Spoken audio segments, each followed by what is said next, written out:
All right, so now I think it's time to go to our first recurring segment. Say Uncle. Say Uncle. Yeah. Because you started. You have an idea. Because this uncle has an axe to grind. He has something on his mind, and he wants to talk about it. And I want to get my other drunken uncle's perspective and Laura, see what this. Because this could be the media, but there's this thing going on in the presidential election. And just by the way, Say Uncle is our political segment. No, wait. There's some. It's not just political, right? We got to be honest. Current events. It's anything that's happening on the internet, on media. Say Uncle means we are analyzing, criticizing, talking something. And we want to make all those feckers out there say Uncle. Right. Our analysis. That's exactly right. Yeah. So my sort of bone to pick is with this. I don't know if it's the media portrayal or if it's Bernie Sanders supporters saying they won't vote for Hillary Clinton. It really gets under my skirt when I hear Bernie Sanders, and I voted for Bernie in Oklahoma. He won Oklahoma.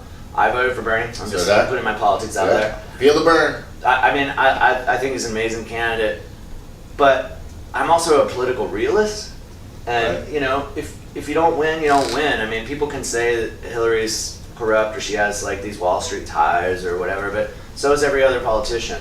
So your point being is that will Hillary supporters come around and support Bernie, or are that's your beef? No, the vice versa. I hear a lot of my very liberal Bernie supporters say they will never vote for Hillary, and there's even like a hashtag, and that drives me crazy. I mean, to me, the idea of like not voting for the Democratic candidate and somehow being responsible for putting a fascist in the White House, like that all of a sudden, like now it's serious. Like I would hold them responsible, not the people who voted for Trump because they voted for their guy, but the people who stayed home and didn't go vote for Hillary because they're like can't stand it, it's not Bernie. Like that to me is like sour grapes. It's like it's just like it's not realistic and it's not good for the country. I hear you totally. And honestly, I blame some Ralph Nader supporters who didn't vote for Al Gore. Now that's a whole nother story. Yeah, that is, but it's a very similar situation. Look what happened when people stayed home and didn't vote for Al Gore. We got 8 years of George W. Bush. We got the Gulf War. I mean, he was a disaster. The worst president in the history of the United States. I know Larry doesn't agree with me on that, but Larry, are you a Trump supporter? This is how your drunken uncle rolls. We don't discriminate. We don't discriminate. We don't stultify. We don't hate each other because we have different politics. We work together. This is where. Hey, maybe you and I can agree on one thing, Larry. Don't you think Congress should work like we're working right now? A Trump supporter, a Bernie supporter working together. I mean, hell, man. But honestly, getting shit done right here. Okay, can I say something about Trump? And I can't believe I'm saying a good thing about Trump, but I'm going to say something about Trump that. When he's elected president, because I'm just getting myself worked. I know, I'm sorry, but I gotta get myself ready because that's how my psyche works. I prepare for the worst and hope for the best. This is how he rolls. I prepare for the worst and hope for the best. But what I will say about Trump is he will not be one of those obstructionist Republicans that we've had for the past 8 years who just say no because we have a black president. I think one thing he does say that's true is that he will sit down and make deals.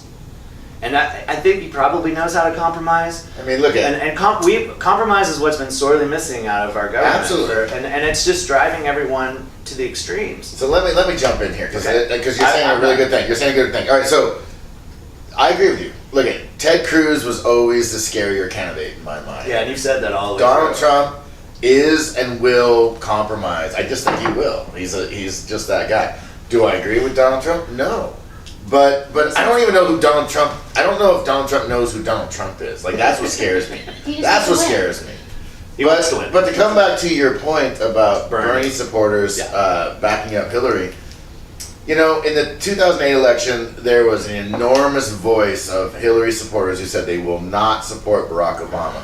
But when it came down and it came time, they voted Barack Obama by like a large percentage, like a huge number. And the numbers when they poll now, and they show Bernie supporters not voting for Hillary versus Hillary Clinton not voting for Obama, that's actually smaller than what the Hillary people were feeling. So I'm just trying to give you some peace, brother. All right, thank you. You know what I mean? Like, and it's no, nay, never.